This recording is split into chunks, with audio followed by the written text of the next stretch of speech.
sharing some of their risks and joining in efforts at structural change to transform the root causes of poverty. And here I have a few different examples of generosity combined with solidarity.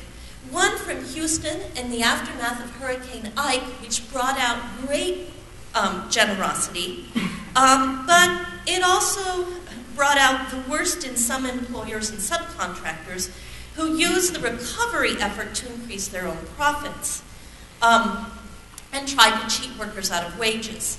The Houston Interfaith Worker Justice Center received a call one night from workers of one such group who had been brought to this region, Houston and beyond, from as far away as Florida and the Carolinas. They'd been promised fair wages, food, and shelter, but many were left to sleep in parking lots, weren't given food, and weren't paid. They had been paid a fraction of what they owed. Over $120,000 in wages were left unpaid. Houston Interfaith Worker Justice contacted local groups to find shelter and food, and they contacted the employer to recover lost wages.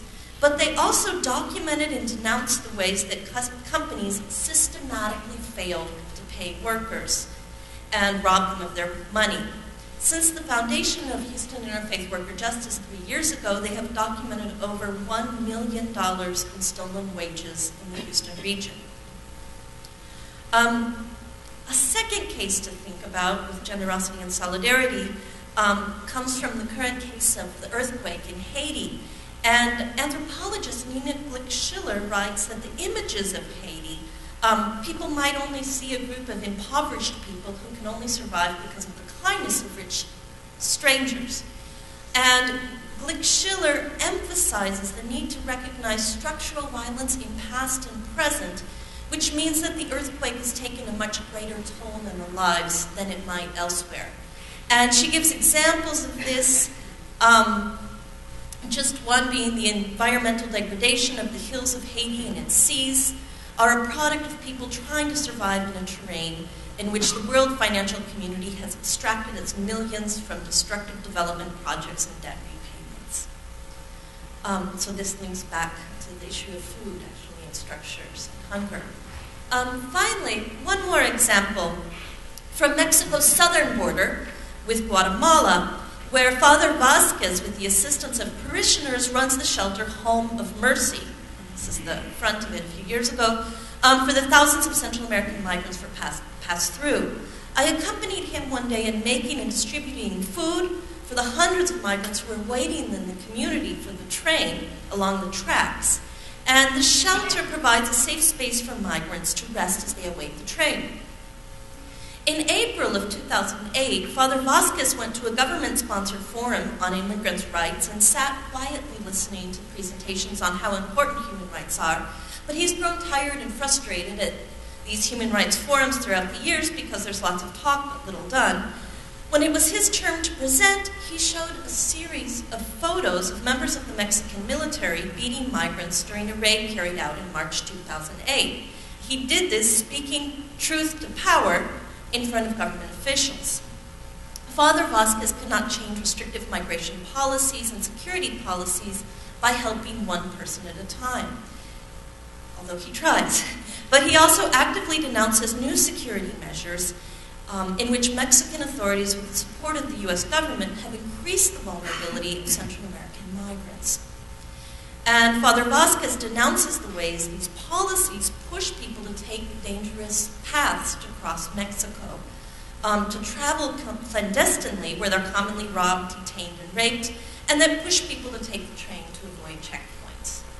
Generosity comes from people's hearts and leads to an encounter in which people see others' needs, but this encounter can also lead to a journey towards solidarity, toward accompany others in their efforts to transform the structural conditions that cause suffering. And when this happens, those involved change, and it opens the possibility for social justice. In response to the dismembering of migrant bodies caused by security policies, a remembering of migrants as whole people is needed.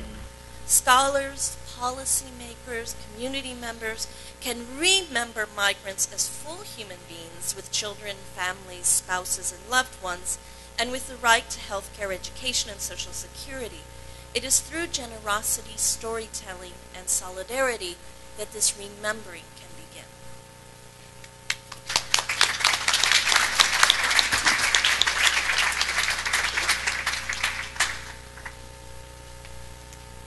Thank you very much.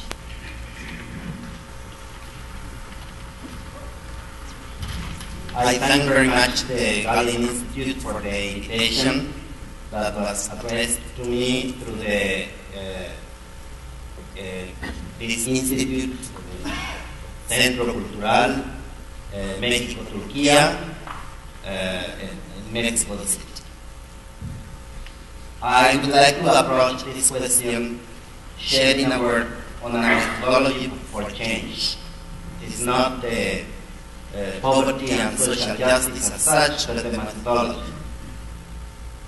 Since we have accumulated so much information about the situation of the world, in particular about poverty and social justice in Africa and Latin America, I am confident that a topic on methodology would be very helpful to foster our social concern and activism. There are many ways to engage ourselves and to encourage others to commit in order to change the current situation. Church people are concerned about planning towards change. In Africa, people talk about the pastoral cycle. And in Latin America, people talk about the method of concientizador, method of awareness. Both methods develop steps that should be followed accurately in order to achieve concrete targets. We really need to unify voices, but it is absolutely necessary to follow certain steps in order to keep our targets sustainable. The African method for change that I'm talking about states the following process: insertion, social analysis, theological reflection, and evaluation. The Latin American method states its process as follows: to see, to judge, and to act. About the African method, the transformation in urban slums written by Christian Gonzalez states as follows. The first one is the insertion, or immersion, wherein the parish looks at the different dimensions that influence the situation by analyzing the historical, political, economic, social, cultural, and religious dimensions. The third step is the theological reflection, where the parish examines the reality of the situation with a Christian eye. The fourth step is the moment of pastoral planning, where the parish develops a practical response to the lived experience. The evaluation step that follows must determine what has changed due to the parish initiatives and what else can be done to improve the situation. About the Latin American method, written by Ronald Cox, describes the following steps: to see, observe the setting and the scene. Judge, to judge. Examine what our Lord does, decide why he acts in this way and what he would expect of his followers. And act, to act, apply his teachings in your life. I will present you some of the relevant points of these steps of the methodology that gather the contributions mentioned above. First step, to see. In order to propose actions that will turn into real understanding between poverty and justice, it is necessary to see what is going on. The knowledge of poverty can be learned, first of all, by the human drama and suffering we observe.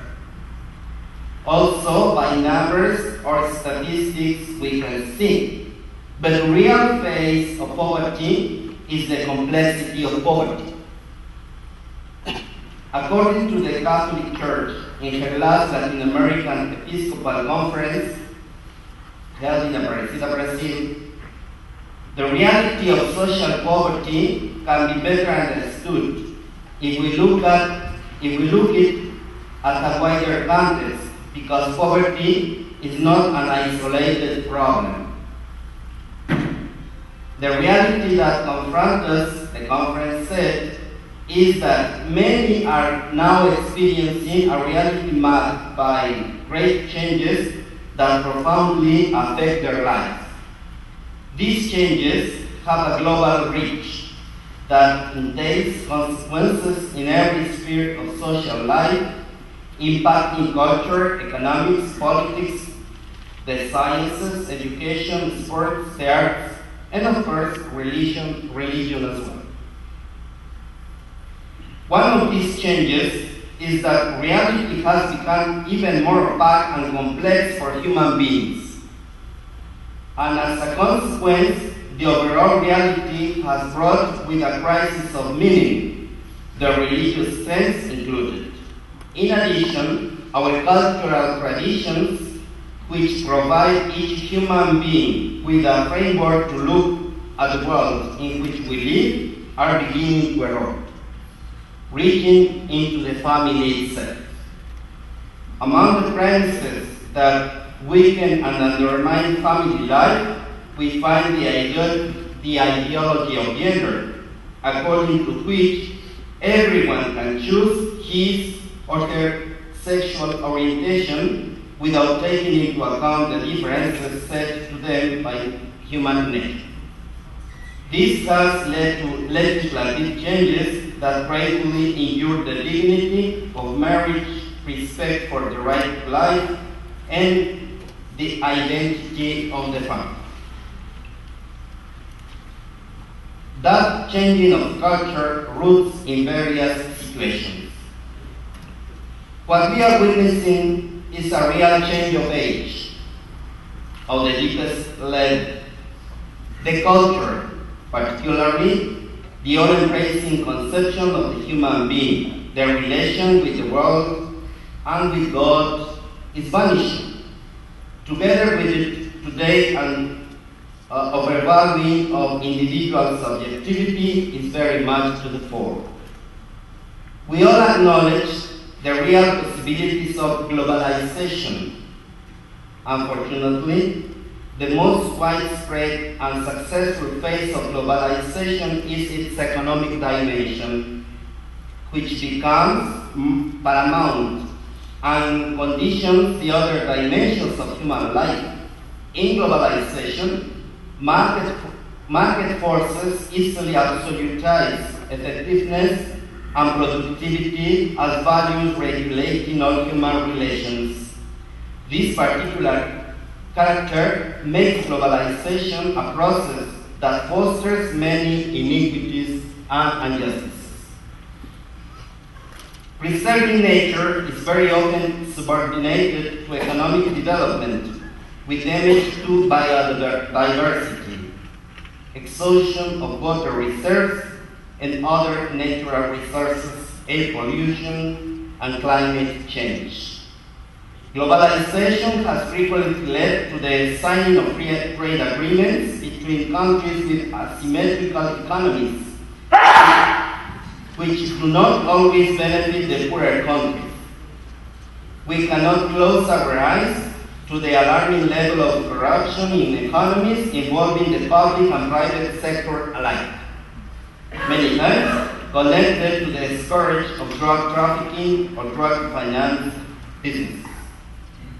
What we really see is a very complex problem. Poverty is more than an economic collapse. The face of poverty is all what we said And even more, unemployment, underemployment, migrants, mobility, human mobility, among others. There is also a shameful trafficking in persons, including